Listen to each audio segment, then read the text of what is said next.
Hello everyone, कैसे हो आप लोग। उम्मीद करते हैं कि आप लोग बहुत बढ़िया होंगे। तो जैसे कि आप लोगों को पता है कि विद्या केंद्र ऐप आ चुका है और वहाँ पे हर एक सब्जेक्ट एनसीईआरटी यानी कि लाइन बाय लाइन आपको पढ़ाया जा रहा है, एक एक क्वेश्चन सॉल्व कराया जा रहा है। आप हमारे विद्या केंद्र ऐप पे जा करके आप वहाँ पे 1499 का बैच खरीद सकते हैं, जो कि उसमें आपको टोटल 7 सब्जेक्ट पढ़ाया जाएगा। और बहुत सारे बच्चों ने खरीदा है, प्यार दिखाया है, उसके लिए बहुत बहुत शुक्रिया। और आप अपने दोस्तों के साथ भी शेयर करें, वहाँ पे डेली कंटेंट अपडेट हो रहा है। आज हम लोग यहाँ पे करने वाले हैं सिलेबस डिस्कशंस इंग्लिश का, क्योंकि कुछ ऐसे सब्जेक्ट है ना जिसका वैल्यू बच्चे लोग नहीं देते हैं, लेकिन कहीं ना कहीं सबसे ज़्यादा मार्क्स यहीं पे स्कोर किया जा सकता है और आप अपने परसेंटेज को इंक्रीज कर सकते हैं। तो चलिए हम लोग एक एक करके समझेंगे कि आखिर इंग्लिश में क्या क्या आता है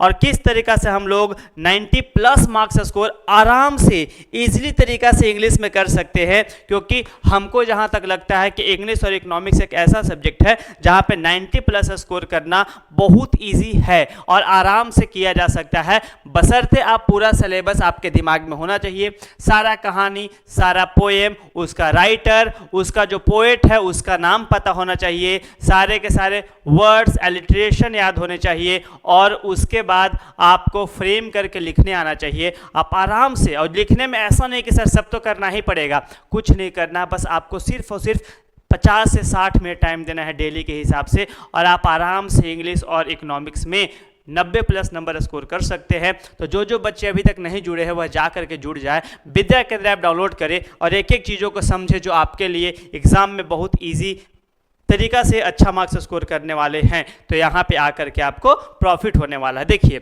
सबसे पहले आपको 2 बुक देखने के लिए मिलेगा। एक बुक का नाम है फ्लेमिंगो, ठीक है, और दूसरा बुक का क्या नाम है, विस्तास नाम है। तो दोनों बुक में ना विस्तास है तो उसमें सिर्फ और सिर्फ आपको कहानी देखने के लिए मिलेगा, लेकिन जब हम लोग बात करते हैं फ्लेमिंगो का तो उसमें कुछ कहानी स्टोरीज भी है और कुछ पोएम भी आपको देखने के लिए मिलेगा।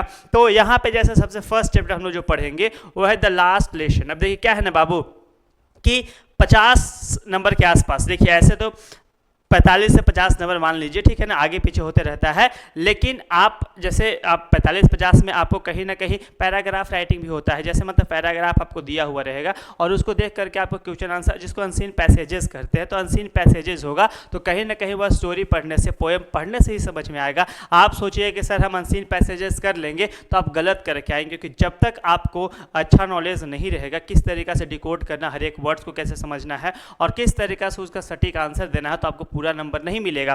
तो 40-45 नंबर मान लीजिए कि पूरा 2 बुक में से आने वाला है और बाकी तो आपको 20 से 30 नंबर का आपको राइटिंग सेक्शन आएगा और 10-15 नंबर का आपका जो पैसेजेस है वो देखने के लिए मिलेगा। लेकिन आपको ये पता होना चाहिए राइटर्स के बारे में क्यों इंपॉर्टेंट होता है बाबू, क्योंकि यहाँ हम लोग सिर्फ सिलेबस डिस्कस नहीं करने वाले हैं, बल्कि यहाँ पे आपको ये भी समझाने वाले हैं कि किस तरीका से आज ही आप सब चीज़ लर्न कर लेंगे। क्या लर्न कर लेंगे सर, तो आपका जो राइटर्स का नाम है जो इंपॉर्टेंट है वही, जैसे कि पैसे जितना भी स्टोरीज है ना उसका याद करने की जरूरत नहीं है, लेकिन जब बात करें स्टोरीज ना हो तो वहाँ पे आपको जरूरी, पोएम में आपको इंपॉर्टेंट जरूरी पड़ता है। जैसे कि द लास्ट लेसन को कौन लिखा था, तो अल्फोंस डॉडेट लिखे थे। ये इंपॉर्टेंट, जो इंपॉर्टेंट होगा हम आपको बताते चलेंगे। लॉस्ट स्प्रिंग बहुत ही प्यारा, बहुत ही सही और बहुत ही इंपॉर्टेंट चैप्टर है, ध्यान रखिएगा, बहुत ही प्यारा चैप्टर है द लॉस्ट स्प्रिंग, जो कि एनएस जंग ने लिखा था। कौन लिखा था बाबू, एनएस जंग ने लिखा था। डीप वाटर जो कि विलियम डगलस, बहुत ज़्यादा मोटिवेशनल स्टोरी है कि किस तरीका से आप अपने अंदर के डर को खत्म कर सकते हैं और इस दुनिया को जीत सकते हैं, उसके बारे में बताया जा रहा है। तो डीप वाटर विलियम डगलस के द्वारा लिखा गया है। उसके बाद नेक्स्ट देखेंगे तो द रेड ट्रैप। अरे भाई साहब, रेड ट्रैप इतना ज़्यादा प्यारा स्टोरी है ना कि कैसे आप इस दुनिया में फंसते जाते हैं, जो भी आपके साथ हो रहा है ना वह कहीं ना कहीं आपको फंसाने का काम कर रहा है, फिर उससे कैसे निकलते हैं। तो ये बहुत ही अच्छा स्टोरी है जिसको लिखा है सेल्मा लेगरलॉफ ने। कौन लिखा है, सेल्मा लेगरलॉफ ने लिखे है। इंडिगो, इंडिगो जो कौन लिखा है, लुइस फिशर। इंडिगो यानी कि जो महात्मा गांधी का चैप्टर है, महात्मा गांधी से रिलेटेड, ध्यान रखिएगा, तो जो लिखे हैं लुइस फिशर, ठीक है। और उसके बाद पोइट्स एंड पैनकेक्स, ठीक है, पोइट्स एंड पैनकेक्स एक छोटा सा स्टोरी है, कंपनी का नाम है जो मेकअप्स ब्रांड बनाती है, उसके बारे में, जो कि कौन लिखा है, क्या है, एसो केमित्रन। क्या लिखे, एसो केमित्रन लिखे। ये सब इंपॉर्टेंट नहीं है बाबू, बता चुके हैं कि सिर्फ और सिर्फ पोएट का, आपको पोएट का नाम याद रखना है, आपको पोएम का जो लिखा है पोएम, यानी पोएट का नाम याद रखना है, आपका स्टोरी के राइटर का नाम याद नहीं रखना है। अब यहाँ पे द इंटरव्यू है, पार्ट 1 पार्ट 2, यहाँ पे 2 इंटरव्यू के बारे में पढ़ना है। यहाँ पे आपको देखने के लिए मिलेगा, एक है कौन लिखा है, क्रिस्टोफर सिल्वेस्टर, और दूसरे an interview with the Umberto Eco. Umberto Eco कौन थे, उसमें आप क्लास 10th में पढ़े होंगे, तो वहाँ पे आपको देखने के लिए मिला होगा कि यह एक वैज्ञानिक थे, तो उन्हीं के बारे में देखने के लिए मिलेगा। ठीक है, अब गोइंग प्लेसेस क्या है, AR बार्टन के द्वारा, गोइंग प्लेसेस AR बार्टन के द्वारा। हमको फ्लेमिंगो में इतना स्टोरी पढ़ने के लिए मिलेगा। ठीक है, अब यहाँ पे आप देखिए, यहाँ पे आपको T10 बैच का नाम चेंज कर दिया गया है। यहाँ पे आप फाउंडेशन बैच खरीद सकते हैं, क्योंकि जब आप फाउंडेशन बैच खरीदते हैं तो आपको संदीप सर के द्वारा पूरा मैथ पढ़ाया जाएगा, सृष्टि मैम के द्वारा पूरा का पूरा बायोलॉजी पढ़ाया जाएगा, हम आपको पूरा का पूरा इकोनॉमिक्स और इंग्लिश पढ़ाने वाले हैं। उसके बाद आपको संदीप यादव सर क्या फिजिक्स पढ़ाने वाले हैं, और मैम जो है वह केमिस्ट्री पढ़ाने वाली है। कंप्यूटर के लिए भी सर है, यानी कि आपको हर एक सब्जेक्ट के लिए बहुत ही बेहतरीन तरीका से करवाया जाएगा। बहुत सारा वीडियो अपलोडेड है, 25-30 प्लस वीडियो अपलोडेड है, ऐप पे जाकर के देख ले, आप वहाँ पे कंप्लीट करें। सिलेबस डिस्कशन के साथ साथ हर एक चैप्टर का NCERT वाइज सॉल्यूशन के साथ आपको मिलने वाला है। लास्ट में आपको इंटेंस रिविजन सीरीज भी देखने के लिए मिलेगा, तो सिर्फ आप 1499 पे जा करके खरीद सकते हैं। और यहाँ पे आपको नंबर लीजिए, फ्लैश हो रहा होगा 82 17 23 25 11। कौन सा नंबर है, तो आपको हर बार बताया जाता है कि 82 17 23 25 11, इस पे आपको कांटेक्ट करना है, और यहाँ पे जाकर के आप बैच के बारे में पूरा जानकारी ले सकते हैं। और आपको कोई भी दिक्कत हो, कोई भी परेशानी हो, तो आप पूछ सकते हैं, आपको सारा सॉल्यूशन दिया जाएगा। ठीक है, तो आप जाइए और जा करके इस पे कांटेक्ट कीजिए, ऐप को डाउनलोड कीजिए, दोस्तों के साथ शेयर कीजिए, और फिर आप बैच में इनरोल हो जाइए। आपको वहाँ पे बहुत ही बेहतरीन तरीका से सारा चीज़ मिलेगा। लेकिन आप चाहते हैं कि सर सिर्फ इंग्लिश का कंप्लीट कोर्स खरीदे, तो आप ओनली 199 में, देखिए बहुत ही कम प्राइसेस, 199। तो शायद आप एक दिन में जाते होंगे, बिरयानी खाते होंगे, एक दिन में 199 खत्म, लेकिन आपको 199 रुपया में पूरा का पूरा साल तक पूरा का पूरा इंग्लिश, एक एक चीज, राइटिंग सेक्शन तो इतना अच्छा कर देंगे कि आपको दिक्कत ही नहीं होगा। राइटिंग सेक्शन हो गया, पोएम हो गया, पोइट्स हो गया, साथ में आपको जो पैसेज, अनसीन पैसेजेस है उसको भी करवाया जाएगा। तो सिर्फ आपको 199 पूरे साल के लिए करवाया जाएगा, जो कि बहुत ज़्यादा इजी आपके लिए है, बहुत ज़्यादा आराम से आप परचेज कर सकते हैं। यहाँ पे आप वन टाइम दे करके परचेज कर सकते हैं, और पूरा का पूरा क्वेश्चन मैच करेगा, इसका गारंटी हम लोगों का है। अब जब बात करते हैं पोइट्री का, तो पोइट्री का हर एक पोइट्री का जितना भी पोइट्स का नाम है वो याद रखना है। जैसे कि जो पहला पोएट्री है, माई मदर एट 66, यानी कि जब खुद सोचिए कि जब किसी की मम्मी का एज हो जाता है तो वह खुद से डरने लगता है कि जिस इंसान के साथ हम सबसे ज़्यादा टाइम बिताए हैं, जिसके पास सबसे ज़्यादा टाइम हम लोग एक्सपेंड किए हैं ना, वो कहीं ना कहीं जाने वाला है, तो कितना ज़्यादा दुख होता है। उसी स्टोरी को लिखी है कमला दास, जो कि बहुत ही सुंदर, बहुत ही प्यारा, one of my favourite story. वो स्टोरी क्या बोल सकते हैं, पोएम्स में आता है, जो कि कहीं ना कहीं आपको कनेक्ट करने का काम करेगा, जोड़ने का काम करेगा। ठीक है, दूसरा है कीपिंग क्वाइट। कीपिंग क्वाइट बहुत ही प्यारा है, जो कि फैब्लो नेरूदा लिखे हैं, याद रखिएगा। याद जैसे माई मदर एट 66 कौन लिखे हैं, तो कमला दास लिखे हैं, और कीपिंग क्वाइट कौन लिखे हैं बाबू, तो पाब्लो नेरूदा लिखे हैं, ध्यान रखिएगा इसका। ठीक है, नेक्स्ट चलते हैं हम लोग, अ थिंग्स ऑफ ब्यूटी कौन लिखे हैं, a things of beauty John Keats लिखे हैं। कौन लिखे हैं, things of beauty John Keats लिखी हैं। और रोड साइड स्टैंड बताए थे, बहुत ही प्यारा स्टोरी है कि किस तरीके से गाँव वाले लोग शहर से आने वाले गाड़ियों का इंतजार कर रहे होते हैं कि यहाँ पे भी रुक करके कोई ना कोई कुछ खरीदेगा और हमारा जीवन भी अच्छा हो जाएगा, जैसे शहर वालों का है। तो रॉबर्ट फ्रॉस्ट लिखे, कौन लिखे, रॉबर्ट फ्रॉस्ट लिखे, ध्यान रखिएगा। आर्न्स जेनिफर टाइगर कौन लिखा है बाबू, तो एड्रीन रिच कौन लिखे हैं बाबू, एड्रीन रिच। यहाँ पे याद करते चलिएगा, जो हम याद करने बोल रहे हैं पोएम वाला, क्योंकि बहुत ज़्यादा इंपॉर्टेंट है। अब ये था फर्स्ट बुक। अब जैसे फर्स्ट बुक खत्म होता है तो सेकेंड बुक में सिर्फ और सिर्फ आपको स्टोरी देखने के लिए मिलेगा। बहुत ही प्यारा प्यारा स्टोरी है। वैसे तो क्लास 12 में हमको सारा स्टोरी इतना ज़्यादा पसंद है कि हमको लगता है कि भाई साहब, जो बच्चा 12 का स्टोरी याद नहीं कर सकता है ना, उसको स्टोरी पसंद हो ही नहीं सकता है। यदि आप सच में स्टोरी को पसंद करते हो और एक पढ़ाई के साथ साथ, तो इससे बेहतरीन स्टोरी आपको कोई किताब में नहीं मिलेगा। 9th पढ़ाए हैं, 10th पढ़ाया है, 11th पढ़ाए हैं, 12 पढ़ाया है, लेकिन 12 में हर एक स्टोरी इतना प्यारा है ना, इतना सुंदर है ना, कि कहीं आपके दिमाग में याद हो जाता है, बस जाता है। राइटर का नाम हो, पोइट्स का नाम हो, हर एक वर्ड्स आपको सही तरीका से पता होता है, क्रोनोलॉजी तरीका से कि पहले क्या हुआ था, फिर क्या हुआ। तो इतना ईजी, इतना प्यारा प्यारा स्टोरी आपको इस किताब में देखने के लिए मिलेगा।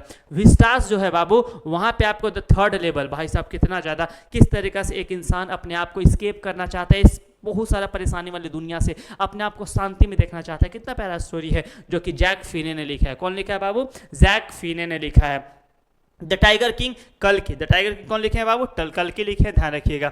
उसके बाद journey of the end of earth, यार बहुत ही प्यारा story, journey of the end of earth. और उसके बाद द इनेमी, 4 चैप्टर और भी 2 चैप्टर है, तो यहाँ पे आपको देखने के लिए मिलेगा 6 चैप्टर टोटल, यानी कि on the face of it जो कि सुसान हिल लिखे हैं। On the face of it कौन लिखे हैं बाबू? सुसान हिल्स लिखे हैं। और यहाँ पे द मेमोरी ऑफ चाइल्डहुड यानी कि the cutting of my long hair, जिकाला सा और we too are human beings जो कि बामा लिखे हैं। दोनों एक ही में है, ये दोनों जो है सो एक ही चैप्टर में है, बस 2 पार्ट है। जैसे कि हम लोग पीछे देखे थे उसका 2 पार्ट था, यहाँ पे भी 2 पार्ट देखने के लिए मिलता है। अब सबसे इंपॉर्टेंट जो कम से कम 20 से 25 नंबर आप चाहते हैं कि पूरी तरीका से सिक्योर हो जाए, क्योंकि लास्ट के टाइम पे ना कोई भी टीचर आता है बेफालतू का राइटिंग ऐसे नोटिस कुछ भी लिखवा के चला जाता है, क्या आने वाला है क्या नहीं आने वाला कोई फर्क नहीं पड़ता है, क्योंकि उस टाइम पे व्यू आ रहे होते हैं। लेकिन आपको स्टार्टिंग से बहुत ही सही तरीका से लेटर कैसे लिखा जाता है, नोटिस कैसे लिखा जाता है, फॉर्मल लेटर कैसे लिखा जाता है, इनफॉर्मल लेटर कैसे लिखा जाता है और उसका क्या फॉर्मेट होता है, कैसे आप पूरा का पूरा मार्क्स स्कोर कर सकते हैं, वो सारा चीज़ यहाँ पे सिखाया जाएगा बाबू। नोटिस आता है जो कि 5 नंबर का, इतना सारा इजी है ना, इतना इजी कि आपको बता नहीं सकते, फिर भी बच्चे इतने कंफ्यूज होते हैं। कंफ्यूज का कारण है कि बच्चे पूरे साल नहीं पढ़ते हैं और वो सोचते हैं कि बस एक दिन में कंप्लीट हो जाए, जो कि पॉसिबल नहीं हो सकता है, तो इसका ध्यान रखिए। लेटर बाबू बहुत ही ज़्यादा प्यारा, लेटर लिखना तो किसको नहीं आता है, आप लोग बचपन से लेकर के आज तक लेटर के बारे में सुनते आ रहे होंगे। अभी आपके पास व्हाट्सएप है, फेसबुक है, बहुत सारा ऑप्शंस है जिसके द्वारा आप कम्युनिकेशन कर सकते हैं। बट पहले के बारे में सोचिए, उस टाइम पे लोगों के पास कम्युनिकेशन करने के लिए सिर्फ एक ही तरीका था और वो क्या था, लेटर के द्वारा अपने फीलिंग्स को, अपने प्रॉब्लम को या फिर कोई भी जानकारी हो उसको दूसरी जगह पहुंचाया जाता था और वो बहुत ज़्यादा टाइम टेकिंग होता था। अभी भी होता है, लेकिन अभी तो व्हाट्सएप का ज़माना है, बस एक क्लिक करें और दूसरे के पास मैसेज चला जाता है। तो लेटर का फॉर्मेट क्या होता है, कैसे लिखा जाता है, इनफॉर्मल लेटर क्या होता है, फॉर्मल क्या होता है, उसके बारे में बताया जाएगा। और आर्टिकल राइटिंग आता है बाबू, क्या आता है सर? आर्टिकल राइटिंग आता है सर। आर्टिकल राइटिंग में बहुत दिक्कत होता है, तो आर्टिकल राइटिंग का स्टार्टिंग वर्ड ही आर्ट है। क्या बोल रहे हैं बाबू? आर्ट। यहाँ पे आर्ट को अलग कीजिए, यानी कि आर्टिकल राइटिंग एक आर्ट है। और वो कैसे आता है? तो जब आप बहुत सारे पेपर्स पढ़ते हैं, जब बहुत सारे आप लोगों का व्यू पॉइंट देखते हैं, तो सारे पॉइंट्स को जोड़ करके ना जब आप खुद से लिखते हैं तो आपका परफेक्ट, आपका बेस्ट आर्टिकल राइटिंग बनता है। तो आपको आर्टिकल राइटिंग को अच्छे तरीका से लिखना है, एग्जामिनर का दिमाग आपको कैप्चर कर लेना है, आपको पूरा पूरा नंबर दे दे पढ़ते हुए, तो आपको सबसे पहला काम यही करना है कि कहीं ना कहीं आपको आर्टिकल को पढ़ना पड़ेगा और 4-5 जगह से पढ़ना पड़ेगा। जैसे सपोज आप चाहते हैं कि हमको लिखना है आर्टिफिशियल इंटेलिजेंस पे एक आर्टिकल, तो आप सिर्फ अपने मन से बहुत सारा चीज नहीं लिख सकते हैं, क्योंकि जब तक आपके पास नॉलेज नहीं होगा, इंफॉर्मेशन नहीं होगा, डाटा नहीं होगा, तो आप सही तरीका से फ्रेम नहीं कर सकते हैं। फ्रेम करना एक कला हो सकता है, बट फ्रेम क्या करना है वो कला नहीं होता है, वो आपको जानकारी होता है, डाटा होता है। और डाटा आपको कहाँ से मिलेगा? न्यूज़पेपर से मिलेगा, किताब से मिलेगा, अलग अलग राइटर्स का पढ़ा हुआ चीज़ से मिलेगा। तो उसके बाद आपको आर्टिकल राइटिंग सिखाया जाएगा और फिर रिपोर्ट राइटिंग, और ये आप जब पूरा कंप्लीट करेंगे तो आपका पूरा का पूरा नंबर मिलेगा। और इंग्लिश आप इतना कंफर्म मानिए कि इंग्लिश एक ऐसा सब्जेक्ट है बाबू जहाँ पे आप 90 तो हम बहुत कम बोल रहे हैं, 90 तो मैक्सिमम लोगों को आया भी था, आता भी है, आप आराम से चाहे तो 96, 97, 98 स्कोर कर सकते हैं। और मेरे बहुत सारे बच्चों ने स्कोर किया है। 10th में तो मेरा बच्चा 99 भी स्कोर किया है। तो आपको बता दें कि इंग्लिश बहुत ही ईजी सब्जेक्ट है, आराम से आप कर सकते हैं और 90+ ला सकते हैं। तो जितने भी बच्चे चाहते हैं कि सर हमको इंग्लिश का बहुत अच्छे से प्रिपरेशन करना है, तो आप विद्या केंद्र पे जाकर के आपको फुल फ्लेज बैच ही खरीदना है। एक क्यों खरीदना है? क्योंकि आपको कहीं ना कहीं एक सब्जेक्ट पूरा मार्क्स नहीं दिलवा सकता है, एक सब्जेक्ट अच्छा स्कोर नहीं दिलवा सकता, आपको सारे सब्जेक्ट का ज़रूरत चाहिए, साथ चाहिए, तो आपको कहीं ना कहीं सारे सब्जेक्ट पढ़ना पड़ेगा। तो आप चाहते हैं कि आप बहुत ही बेहतरीन तरीका से कर ले, तो आपको एक बार हमारे नंबर 82 17 23 25 11 पे जाकर के कांटेक्ट करना है और वहां से आपको सारा इन्फॉर्मेशन, सारा जानकारी मिल जाएगा। अपने दोस्तों के साथ शेयर कीजिएगा और साथ में आप एक बार जाकर कंटेंट को अच्छे तरीक़ा से देखिएगा कि यहाँ पे क्या क्या पढ़ाया जा रहा है, कैसे पढ़ाया जा रहा है, टीचर कैसे टीचर बहुत ही बेहतरीन चुना गया है, यानी कि आपको हर एक चीज़ों को अच्छे तरीके से समझाया जाएगा। तो आप एक बार जाकर के विद्या केंद्र प्ले स्टोर से डाउनलोड करें। डाउनलोड करने के बाद रजिस्टर करें और रजिस्टर करके वहाँ से आप बैच परचेज कर सकते हैं पेड कोर्स में। कोई भी दिक्कत हो तो आप क्वेरीज में मैसेज कर सकते हैं या फिर 82 17 23 25 11, आपको ये नंबर याद हो जाना चाहिए बाबू, 82 17 23 25 11। ये नंबर हमारा ऑफिशियल नंबर है, ये नंबर हमारा ऑफिशियल नंबर है। यहाँ पे आपको मिल जाएगा सारा जानकारी और आप हमारे साथ जुड़ सकते हैं। आपको एक एक चीज़ में, एक एक दिक्कत में, परेशानी में आपका सहायता किया जाएगा, आपको ठीक किया जाएगा। और जो जो बच्चे बैच परचेज कर चुके हैं उनको बिल्कुल परेशान नहीं होना है। जैसे जैसे गाइडलाइंस दिया गया है कि आपको कैसे कंप्लीट करना है, PDF के लिए कैसे मैसेज करें, सारा चीज़ बता दिया गया है। आप उसी तरीक़े से काम करेंगे, आप पढ़ेंगे, आपको कोई दिक्कत नहीं होगा। आपके साथ डेली पर्सनली लोग कम्युनिकेट कर रहे हैं तो दिक्कत की बात नहीं है। तो चलिए आप लोग से मिलते हैं अगले क्लास में, जो कि इंग्लिश का फर्स्ट चैप्टर होगा। उसको अच्छे से समझाएंगे, NCERT की कहानी पढ़ाएंगे, उसके बाद फिर क्वेश्चन आंसर करवा देंगे। क्योंकि कहानी पता होगा तो आप क्वेश्चन आंसर आराम से कर सकते हैं, क्योंकि 30 MCQs आता है और 30 आराम से ला सकते हैं, आपको दिक्कत नहीं है। तो आप कहीं ना कहीं अगले क्लास में हम आपसे मिलते हैं और एक एक चीज़ों पे बात करते, डिस्कशंस करते हैं, जो कि हो सकता है कि आपको लाइव क्लास लिया जाए। तो सबसे पहले आप सिलेबस देख ले, समझ ले, और फिर मिलते हैं आपके साथ अगले वीडियो में, जहाँ पे इंग्लिश आपको बहुत ही बेहतरीन तरीक़ा से कहानी को, पोएम को बहुत ही सही तरीक़ा से समझाया जाएगा। तो तब तक अपना ध्यान रखें, पढ़ाई करते रहे और मिलते हैं आपसे अगले वीडियो में।